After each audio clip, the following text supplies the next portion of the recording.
Demon basketball coach Mike McConathy wearing all black, no doubt in tribute to the Philadelphia Eagles. You know, I guess I didn't think of it that way, but, you know, if we need to, it's been, you know, that's a great win for them. And Coach Doug, as I would call it, you know, former Cavalry Baptist coach, just did a great job, phenomenal effort. You know, really excited for them. Of course, you know, I really don't really pull for anybody. I've learned that in my line of work, it's best not to have favorites because sometimes you spend a lot of time being frustrated. Best Super Bowl commercial? You know, the best Super Bowl commercial I saw was Axum Air Conditioning.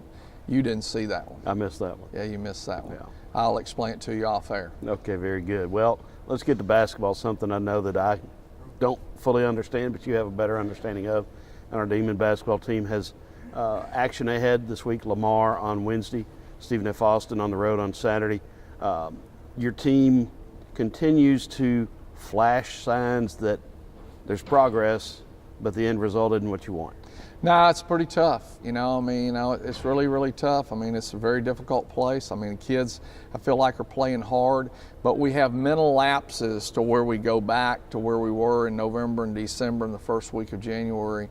You know, and then we'll come back and we'll do some really good things. You know, I see the progress.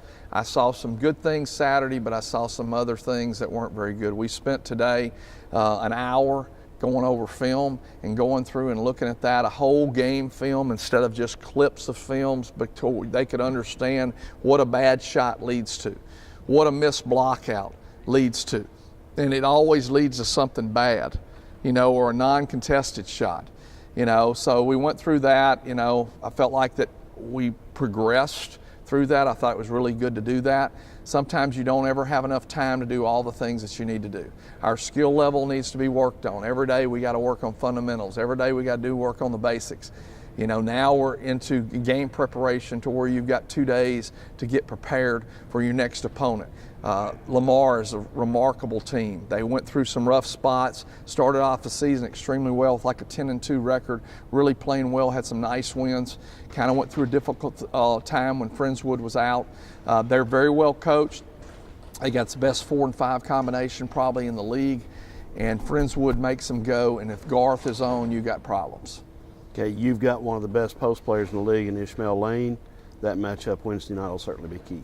Yeah, I think it'll be a big thing. The biggest thing is we got to try to keep him in the game. The last 2 games, he's had foul trouble, played 23 and 26 minutes, you know, which I don't have a problem. Really, it was less than that. But, I mean, 26 to 30 minutes is okay because he can stay fresh and he doesn't get beat down.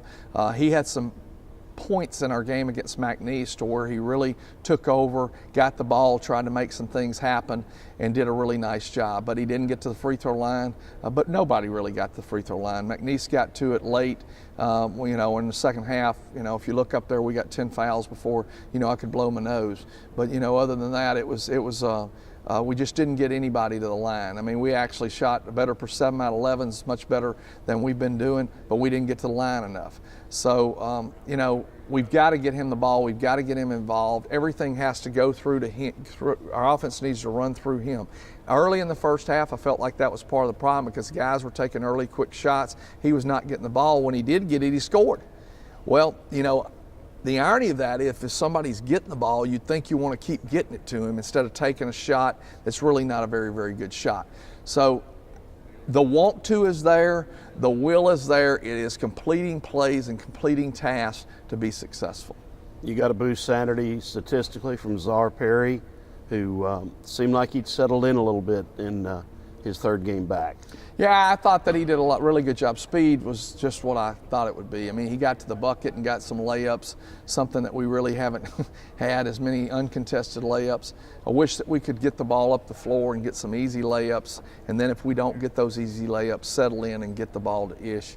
I'm hopeful that he can continue to do that. I thought CJ Jones and him really kind of played pretty good together. CJ didn't have one of his best games, offensive games, but he did some okay things of trying to keep people locked in where he needs to be. I saw some positive play out of Brandon Hutton and some positive play out of DeAndre Love, and Malik Matoir had some moments as well.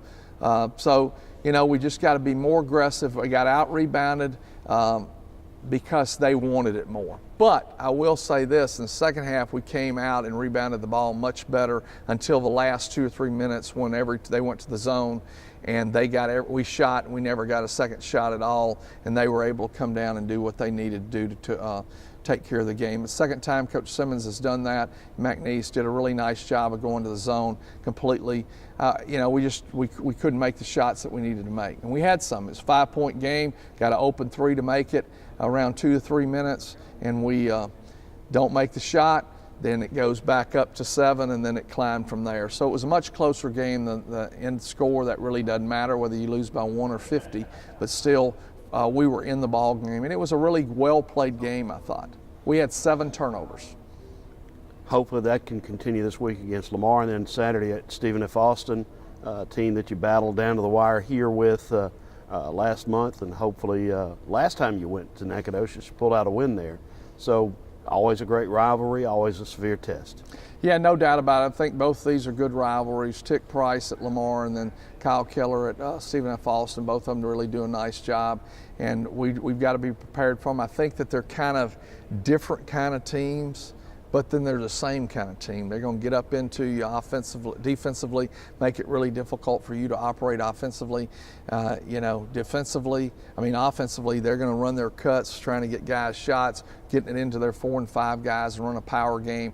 Do a great job with that. Put you in a lot of ball screen action. We got to do a great job of trapping ball screens and everybody helping uphill or up the line more or less to where they can take the pass away and then get close and get back to their man.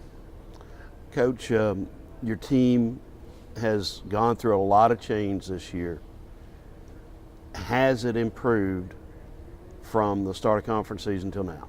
I don't think there's any doubt we've improved immensely, but the problem with it is that we made a little bit of improvement, and then we had new pieces added, and so we have to take a step back to get improvement. I'm hoping that this week is the week that we can get over the hump with the improvement to improve to get better. Your team stands at the bottom of the conference, but yet there's a feeling that you can beat anybody. Is that valid? No, I don't think there's any doubt. Everybody we feel like we can compete with. But we've got to have maximum effort and have a great desire and a willingness to win. Coach Moore made a point in practice a while ago and talked about, look at your high school records and state champion, how many games you won, what you did. We didn't bring you here as guys that had not played on winners. We brought you as guys here that had played on winners and would know how to win.